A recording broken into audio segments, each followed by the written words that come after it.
በስመ አብ ወወልድ ወመንፈስ ቅዱስ አሐዱ አምላክ አሜን። አንድ አምላክ በሚሆን በአብ በወልድ በመንፈስ ቅዱስ ስም ታኅሳስ 7 በዚህች ቀን በአባ መቃርስ ገዳም በደብረ ሲያት የሚኖር አባ ዳንኤል አረፈ። ይህም አባ ዳንኤል ስሟን እንጣሊዮስ አሰኝታ የነበረች ንግሥት በጥሪቃን የገነዛት ነው።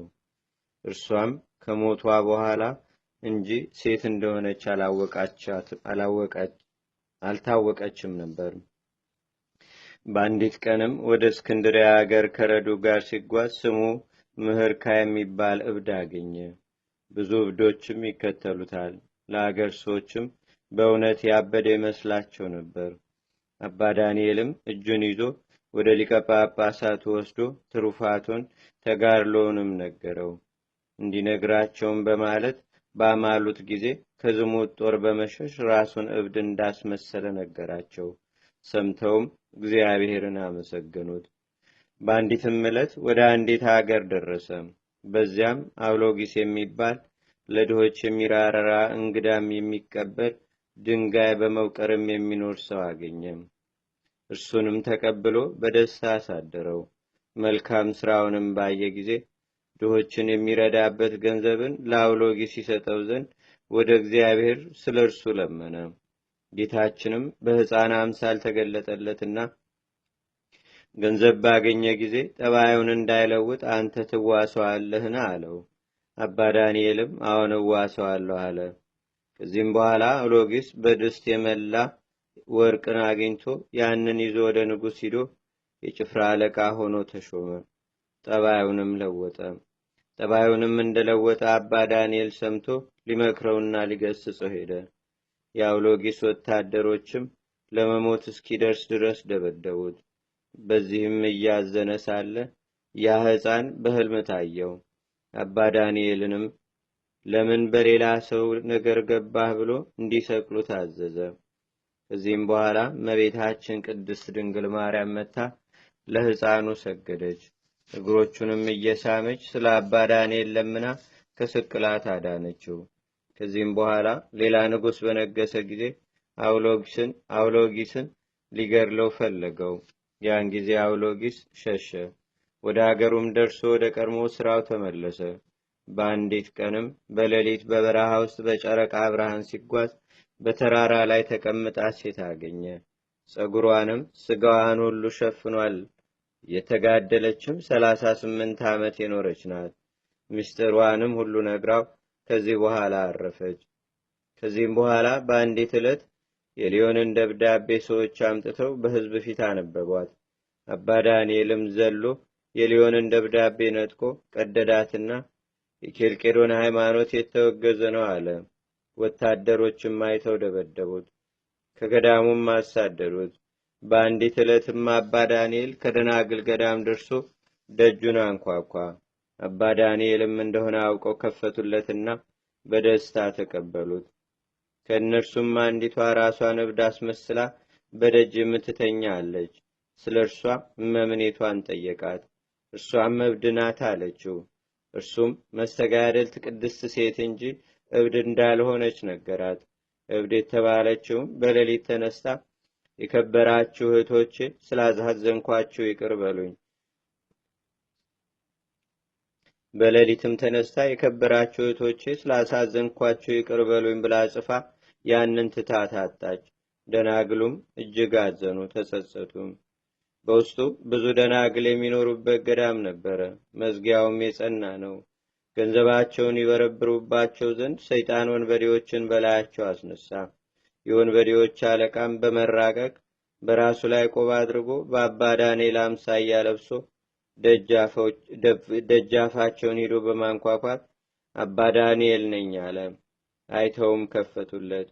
በደስታም ተቀብለው እግሩን አጠቡትና ስለ በረከት የእግሮቹን እጣቢ በየፊታቸው ረጩት። ከውስጣቸው አንዲት እውር ነበረች። ውሃው ሲነካት በዓይኖቿ አበሩላት። ደናግሉም አንተ አባ ዳንኤል ንዑድ ክቡር ነህ አሉት። የሽፍቶቹም አለቃ አይቶ ደነገጠ፣ ተጸጸተም። ከአባ ዳንኤልም ዘንድ መንኩሶ የሚጋደል ሆነ። እረፍቱም በቀረበ ጊዜ የእግዚአብሔር መልአክ ነገረው። ጥቂት ጊዜም ታመመ። ክብር ይግባውና ወደ ጌታችንና ወደ አምላካችን ወደ መድኃኒታችን ኢየሱስ ክርስቶስ ጸለየና በሰላም አረፈ። እግዚአብሔር ምስጋና ይሁን። እኛንም በዚህ ጻድቅ ጸሎት ይማረን። በረከቱም በአገራችን በኢትዮጵያ በሕዝበ ክርስቲያኑ ሁሉ ላይ ለዘላለሙ አድሮ ይኑር፣ አሜን። ሰላም ለከ በቃለ ብፃን ዘካይናት ዘደብረ ሲያት ዳንኤል ውፁ በቁጽለ ጸበርት እንዘትሴፋ ለትርሲተ ሰማይ ጽጌት ዘያድምእዋ በምድር በውላን ነገሥት ሶበሳለ አቤኪ እንዘስመኪ ይሰሚ በእንታብሎጌች ማመሚ አይጋረ ክርስቶስ ሎቱ ዘትስእሚ በከማዳንኪ ነፍሰ ዳንኤል ቀዳሚ አድኖቴ ማርያም ድግሚ። በዚችም ቀን የብፅዕት ዲዮጥርስ መታሰቢያዋ ነው። እግዚአብሔርም በጸሎቷ አይማረን ለዘላለሙ አሜን። ሰላም ለዲዮጥርስ ገቢረ ህሩም አበሳ ዛብደረት መጥዋዕተ ርእሳ በምክረ ዳንኤል ነቢየ ሱሳ ሶበጸለ ብእሲ በውዮ መቅደሳ አመረ ስጋሁ አንጻ ለፍትወትም ርኩሳ። በዝችም ቀን ለታወቀች እሷን ለተባለች ገዳማ በምኔት የሆነ የሚጋደል ቅዱስ አባት አባ ማቴዎስ አረፈ። ይህም ቅዱስ ከታናሽነቱ ጀምሮ በፈሪሃ እግዚአብሔር ጸንቶ ያደገ ነው። ከገዳማትም በአንዱ መንኩሶ በጾም በጸሎት ተወስኖ የሚጋደል ሆነ። በገዳሙም ውስጥ ለራሱ መኖሪያ ሰራ። ደቀ መዛሙርቱም አባ ሰራቢዮንና አባ ሀድራ ስራውን ተጋድሎውንና ታምራቱንም እንደተናገሩ መረብንም በመስራት ሽያጩን ለድሆች ይመጸውታል። እነርሱም እንዲህ ብለው ተናገሩ። በአንዲት ዕለት ከማደሪያው በውጭ ተቀምጠን ሳለ በማደሪያው ውስጥ አንዱ ከሌላው ጋር እንደሚነጋገር ሆኖ ቃልን ሰማን። በገባን ጊዜም ከእርሱ በቀር ያገኘነው የለም። አባታችን ሆይ በውጭ ሳለን ከአንተ ጋር ሰው እንደሚነጋገር ድምፅ ሰምተን ነበር። በገባን ጊዜ ከአንተ በቀር ያገኘነው የለም አልነው። በብዙ ትሕትናም እንዲህ አለን። ልጆቼ ሆይ የምትጠብቀኝን የሞት ጻዕርና ስቃዮችን ለነፍሴ በማሳሰብ የኃጢአቴንም ብዛት አስቤ ከራሴ ጋር ተነጋገርኩ። ለድሃ ማቴዎስ ወዮለት። ንጽሕናን ቅድስናን በለበሱ የመላእክት የጻድቃንና የሰማዕታት ጉባኤ አንድነት ባለበት በልዑል እግዚአብሔር መንበር ፊት ራቁቱን ያቆሙታልና። እንዲህም አድርጎ የኃጥአንን ስቃይ የጻድቃንንም መልካም ዋጋ ለልጆቹ አስተማራቸው። ቅዱስ ማቴዎስም በሰራት ገዳም ውስጥ ጸሎትን ተጋድሎን አገልግሎትን በማድረግ ጸንቶ ኖረ። ገዳሙንም በአባ ጳኩሚስ ስም አከበረ። እርሷም የታወቀች ሰሌን ያለባት ተራራ ናት። ርኩሳን የሆኑ ረቂቃን ሰይጣናትም በቀንና በሌሊት የሚያስፈራሩት ሆኑ። በየአይነቱም በተለያየ መልክ ፊት ለፊት እያያቸው እነርሱ በፊቱ ይሮጣሉ፣ በኋላውም ይከተሉታል። እርሱ ግን አይፈራቸውም። እጁንም ዘርግቶ በመስቀል ምልክት ሲያማትብ በዚያን ጊዜ በነፋስ ፊት እንዳለ ጢስ ይበተናሉ። በአንዲትም ዕለት ጥቂት እንጀራና ውሃ በመንቀል ከገዳም ውስጥ ይዞ በበረሃ ውስጥ ወዳለች ዋሻው እንዲሄድና እርሱ በማግስቱ ሲመጣ በዚያ እንዲጠብቀው ረዱን ሰራቢዮንን አዘዘው። ሰራቢዮንም ወደ ዋሻው ሲደርስ 2 ታላላቅ አራዊት በውስጥ ተኝተው አገኘ። ፈርቶም በሩን ዘግቶ ከሁለት ቋጥኝ ላይ ወጣ። ከዚህም በኋላ አባ ማቴዎስ የዳዊትን መዝሙር እያነበበ መጣ። ረዱንም አይቶ ፈገግ ብሎ ሳቀ። ሰራቢዮን ሆይ እኔ ወደ አንተ እስከምመጣ ወደ ዋሻ ውስጥ ለምን አልገባህም አለው። እርሱም ረዱ አባቴ ሆይ 2 ታላላቅ አብረው የተኝተው ስላገኘሁ እነርሱም ፈርቼ አልገባሁም አለው። ንጽሐ ነፍስ ያለው የዋህ የሆነ የተመሰገነ አረጋዊም ልጄ እመነኝ፣ እኔ ከእነርሱ ጋር ስኖር 12 ዓመት ሆነኝ፣ ያሳደግኳቸውም እኔ ነኝ። ይህንንም እንጀራና ውሃ እንድታመጣ ያዘዝኩ ለእነርሱ ነው አለው። ከዚህም በኋላ በሩን በከፈተ ጊዜ እነዚያ አውሬዎች ወደ እርሱ መጥተው ቅዱስ አባ ማቴዎስን እግሮቹን ላሱ። ባልንጀሮቹም ሁነውት በታላቅ መለማመጥ ተገዙለት። ያንንም ውሃ ከገንዳ ላይ አፈሶላቸው ጠጡ። እንጀራውንም በሉ። ከዚያም በኋላ ወደ ዱር ሄዱ። ይህም አባ ማቴዎስ የዜናው መሰማት በቦታ ሁሉ እስከመላ ድረስ ታምራትን እያደረገ ኖረ። በየአይነቱ በሆነ ደዌም የተያዙትን ያመጡለታል። እርሱም በላዩ ባደረች በእግዚአብሔር ኃይል ይፈውሳቸዋል። ከታምራቶቹም አንዱ በአንዲት ቀን ጋኔን ያደረባት ዲዳ ሰውን ወደ እርሱ አመጡ። ቅዱስ ማቴዎስንም ባየው ጊዜ በታላቅ ድምፅ ጮሆ ሰውየውን ከምድር ላይ ጣለው። ቅዱሱም በዘይት ላይ ጸለየ። በመስቀል ምልክትም አማትቦ ቀባው። በዚያንም ጊዜ ድኖ አእምሮው ተመለሰ። የሚሰማና የሚናገርም ሆነ። ደስ ብሎትም ወደ ቤቱ ሄደ። ጨዋዎችም በመጡ ጊዜ ማዕድ ያቀርብላቸውና በሰላም በፍቅር ያሰናብታቸዋል። እነርሱም ለበረከት እያሉ ጥቂት ቁራሽ ወደ ቤታቸው ይወስዳሉ። በበሽተኞች ላይም ባደረጉት ጊዜ ወዲያውኑ ድነው እግዚአብሔርን ያመሰግኑታል። ሁለተኛው ተአምር በአንዲትም ዕለት ደምግባቷ ያማረ ጋኔን ያደረባትን ብላቴና ወደ እርሷ አመጡ።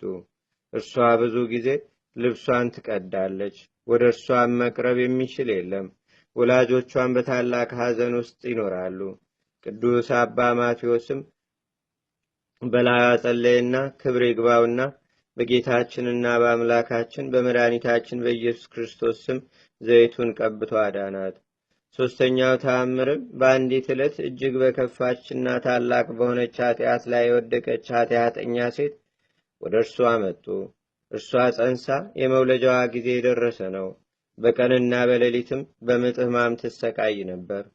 አባ ማቴዎስም ልጄ ሆይ ኃጢአትሽን እመኚ፣ በእግዚአብሔርም ፊት አትዋሺ አላት። እርሷም እንዲህ አለችው፣ እኔ ከሁለት ወንድማማቾች ጋር እነርሱ ሳያውቁ ሳመነዝር ኖርኩ። በጸነስኩም ጊዜ ሕፃኑን በመርዝ አውጥቼ ለውሾች ሰጠሁት። አባ ማቴዎስም በሰማ ጊዜ ወደ እግዚአብሔር ጸለየ። በዚያንም ጊዜ ለሌሎች መቀጣጫ ትሆን ዘንድ ምድር አፏን ከፍታ አጠቻት። የዚህም አባት ታምራቶቹ ብዙ ናቸው፣ ተነግሮም አያልቅም። በአንዲትም ቀን በበረሃ ውስጥ ሲጓዝ ጅብ ልብሶቹን በጥርሷ ይዛ ሳበችውና በሰንጣቃ ገደል ውስጥ የወደቁ ልጆቿን አሳየችው። ባወጣላትም ጊዜ ሰገደችለት፣ እግሮቹንም ላሰች። ከዚህም በኋላ እረፍቱ ሲቀርብ በታኅሳስ 3 ቀን ወደ ሰርግ እንደሚጠራው ራእይን አየ። ይኸውም የቅዱሳን አባቶች የአባ አንጦንስ፣ የአባ መቃርስ፣ የአባ ጳኩሚስ፣ የአባ ቴዎድሮስ፣ የአባ ሙሴ ጸሊም፣ የአባ ሲኖዳ የአንድነት ተድላ ደስታ ወዳለበት ነው። እነርሱም በኢየሩሳሌም ሰማያዊት ከእኛ ጋር ትኖር ዘንድ ወደ እኛ መምጣት መልካም ነው አሉት። ብዙ አትክልቶችና ዙፋኖች ወዳሉትም ታላቅ አዳራሽም ደጅ አደረሱት። ማቴዎስ ይገባ ዘንድ የአዳራሹን ደጆች ክፈቱ የሚልንም ቃል ሰማ። ከዚህም በኋላ በዚህ ወር በ7 አረፈ። 3 አክሊላትንም ተቀበለ። ለእግዚአብሔርም ምስጋና ይሁን። እኛንም በዚህ ጻድቅ ጸሎት ይማረን። በረከቱም በአገራችን በኢትዮጵያ በሕዝበ ክርስቲያኑ ሁሉ ላይ ለዘላለሙ አድሮ ይኑር፣ አሜን።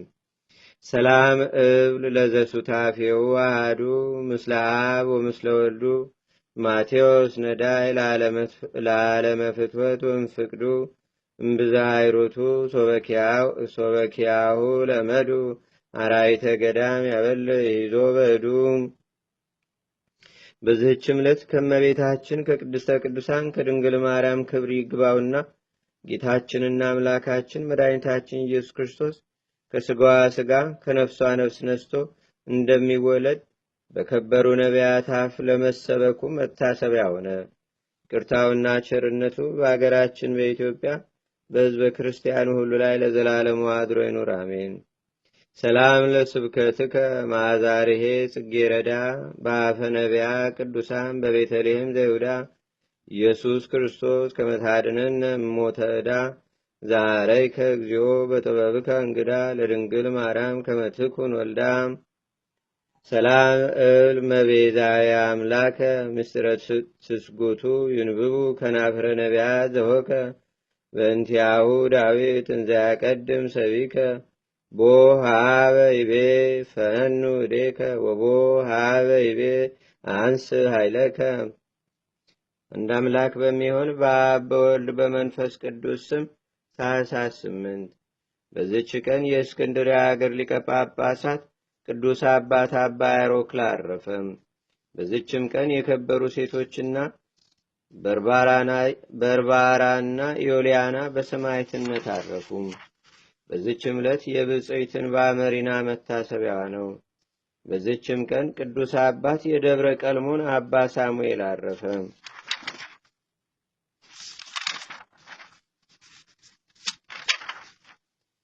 በዚችም ቀን ለስሙናይን በስተ ምዕራብ ካለ አውራጃ ብጢር ከሚባል መንደር ቅዱሳን አባ ኤሲና እህቱ ቴክላ በሰማዕትነት አረፉ።